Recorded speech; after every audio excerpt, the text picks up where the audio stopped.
Humpty Dumpty had a great fall, or, as his brother, Detective Joe Dumpty, thinks. Was he pushed? This case isn't all it's cracked up to be. Suspects are plenty, as are the puns. Joe's on the beat and determined to find the truth. Let's find out in this mystery of what really happened to Humpty Dumpty on that fateful day so long ago when we read What Really Happened to Humpty from the Files of a Hard-Boiled Detective by Jeanie Ransom and Stephen Axelsen. What? Really?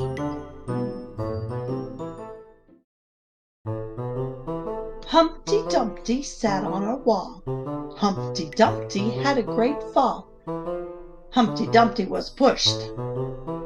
At least I think so. Who am I? I'm Joe Dumpty, Humpty's younger brother. You probably haven't heard of me. I never was Mother's favorite. Mother Goose, that is. Ever since she became Police Chief Goose, she thinks that I'm just stirring up trouble with my detective business. Yes, Mother Goose always liked Humpty best. He's such a good egg. That's why I think it's a crime that he fell off of the wall. After all, he'd been sitting up there for as long as I can remember, with no problems whatsoever, until that awful scrambled up day. It was a picture-perfect morning. The old woman who lives in a shoe had just dropped off her kids at the Jack and Jill Daycare Center. The three little pigs were putting the finishing touches on their latest houses. And across the field, Humpty was sitting on the wall. I wish I'd stopped to crack a few jokes with my brother, but it was Humpty's first week as captain of our new neighborhood watch program, and I didn't want to distract him. Besides, it was almost 9 and I had to get to work. I made a quick stop and ran into Little Red Riding Hood. The Muffin Man scrambling to fill a big order, Red said. I can't even buy one lousy muffin for my grandmother. She sniffed loudly and stomped off in a huff. With my espresso in hand, I headed to the office. If you want a muffin, you're out of luck. As I opened my office door, the phone rang. It was Little Miss Muffet. Joe, something's happened to Humpty. I raced to the wall. Miss Muffet was there, cell phone in hand. I called 911, she sobbed. I looked at my brother. He wasn't making a sound. Whoever did this was gonna fry. At least he landed sunny side up. I walked back around the wall, and that's when I saw it. Something shiny was tucked under Miss Muffet's tuffet. She was on the phone, so I didn't bother asking if I could look under her tuffet. I just did. Sometimes detectives have to act first and ask questions later. It was a pair of binoculars, not just any binoculars. These puppies were the official binoculars of the Neighborhood Watch program. Humpty had been showing them off ever since he'd become captain. Were you looking under my tuffet? What are you doing with those? Muffy asked, grabbing the binoculars. I was just about to ask her the same thing when all the king's horses and all the king's men arrived. They couldn't put Humpty together again, so they scooped him up and rushed him to the hospital.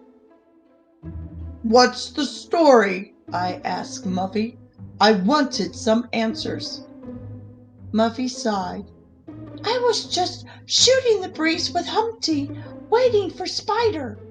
Humpty was letting me try his binoculars when suddenly this huffy puffy wind blew him right off the wall.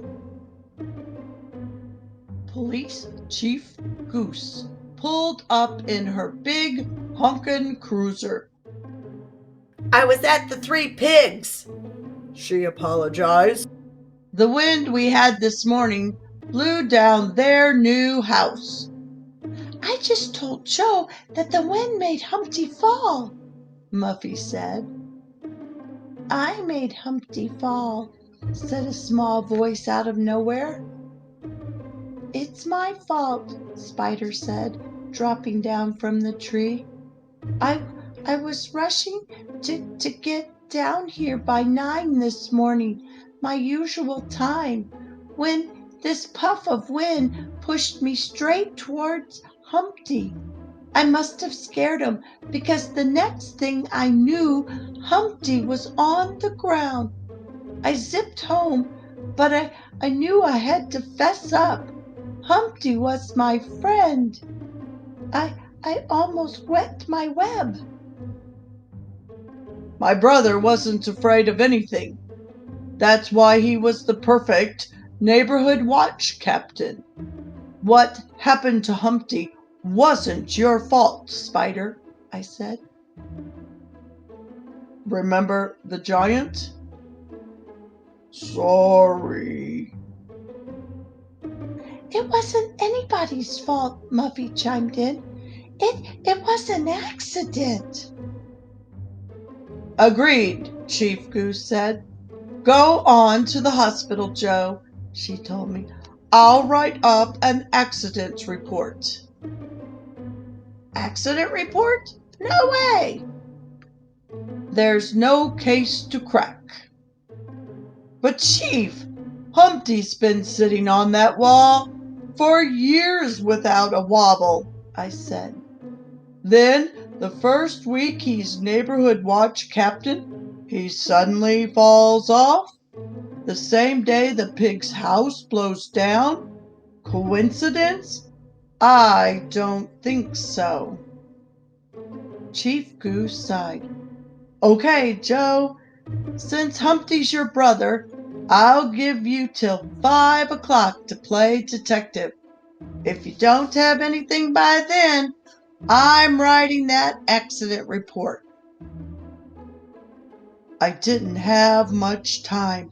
I hurried to the hospital. Thanks to the miracles of modern technology, combined with some nifty techniques the doctors discovered when Jack fell down and broke his crown, Humpty was on the mend. But he didn't remember a thing. I needed to hit the streets and question a few characters myself. I'm a little shell-shocked. My first stop was the Bears. I rang the doorbell 3 times and was about to give up when the door opened to reveal a bare foot. I was expecting a bare foot. I showed the blonde my badge and asked about the Bears' whereabouts. I'm house sitting, she said, yawning. Late night? I asked. Early morning.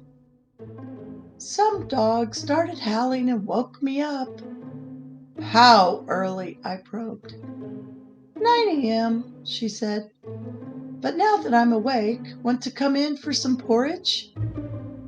Sorry, I'm on a low-carb diet.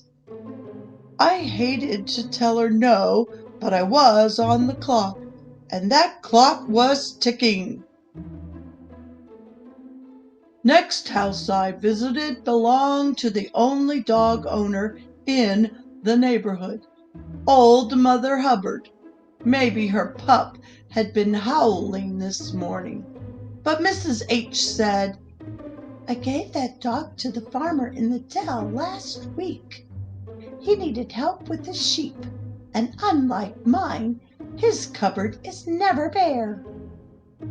Mrs. H shook her head sadly when I told her about Humpty. I would have never done anything to Humpty, not even to feed my poor dog. Maybe you should talk to my neighbor, Mrs. H added. She seems to be in a big hurry this morning. She's a crazy chicken. Chicken Little answered the door looking more nervous than usual. Am I in trouble? I played it cool. You tell me, I said, keeping a close eye on her in case she tried to fly the coop. If it's about what happened this morning, it's not my fault, Chicken Little said. The sky is falling. The sky is falling. Beep. You know what happened this morning? Of course I know, she shouted. The sky fell, and I didn't warn anyone. I learned to keep my beak shut.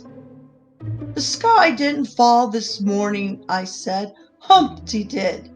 From her surprised look, I knew she was innocent. He's going to be okay, I said. I love that egg like he's one of my own, Chicken Little sniffed. I handed the tender chicken a tissue. So, tell me, where were you around 9? I said.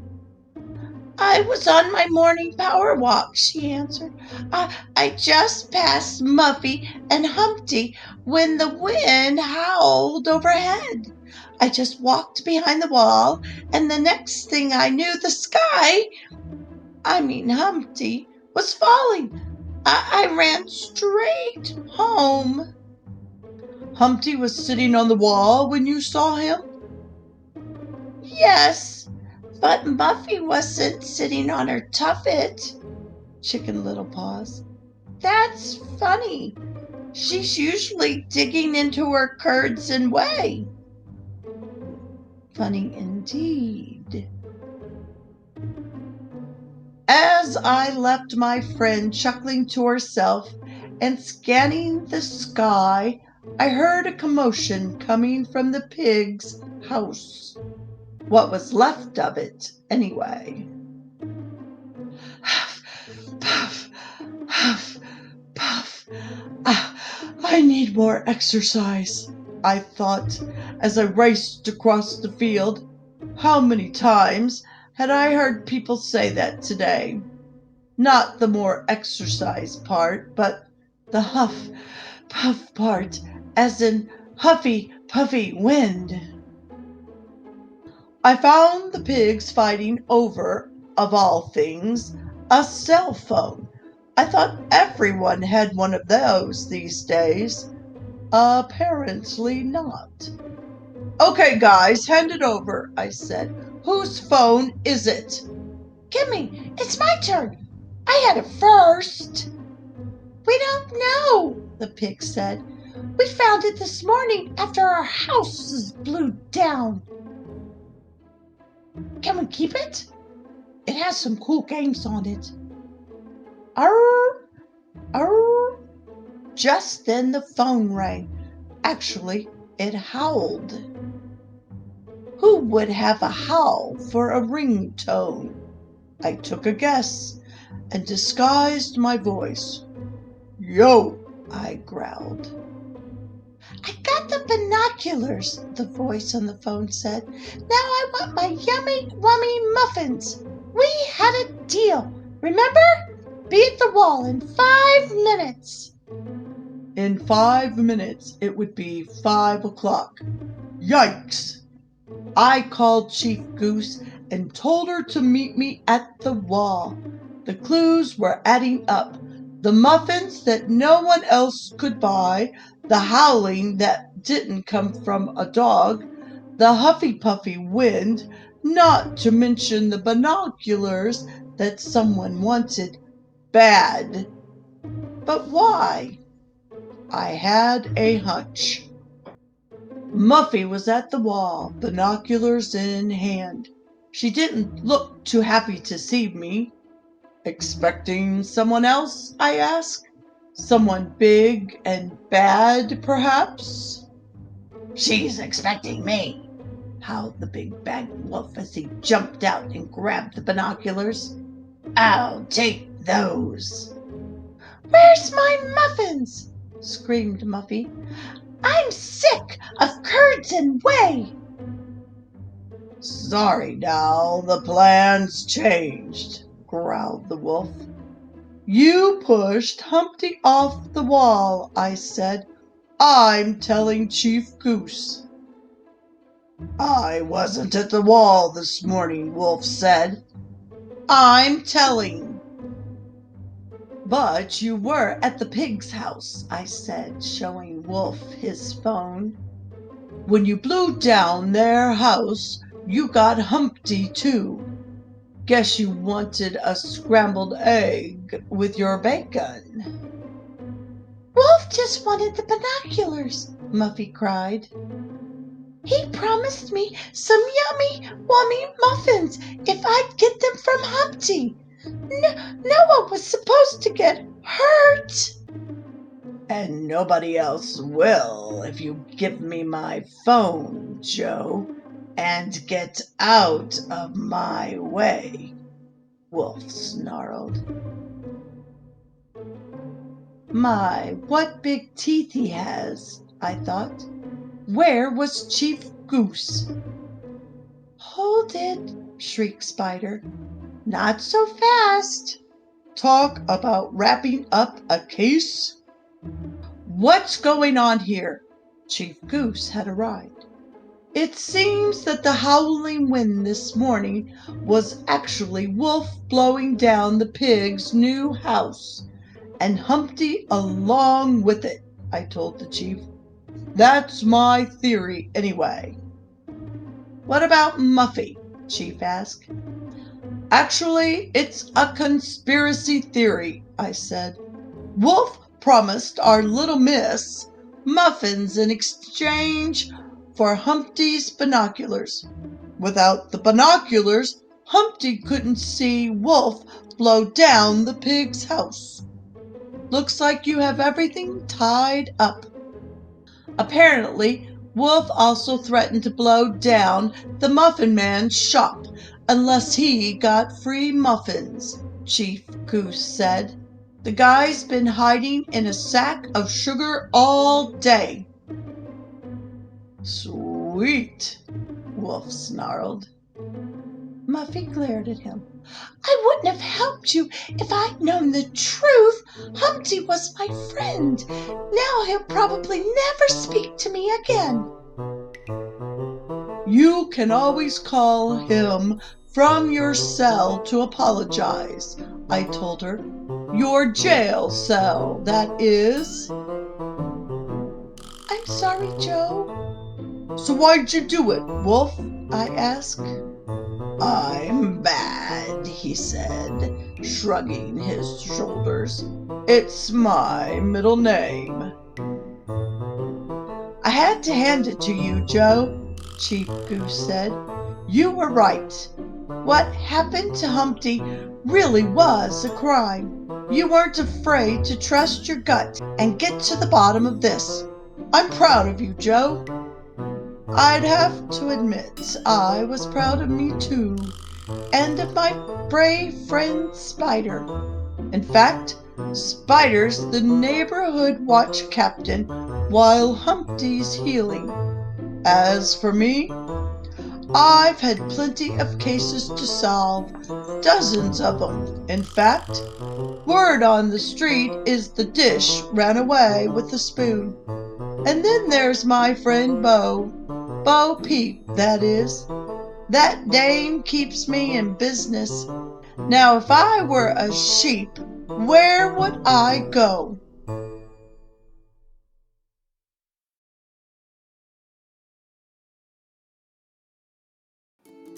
Hello, friends. I hope you enjoyed our story today.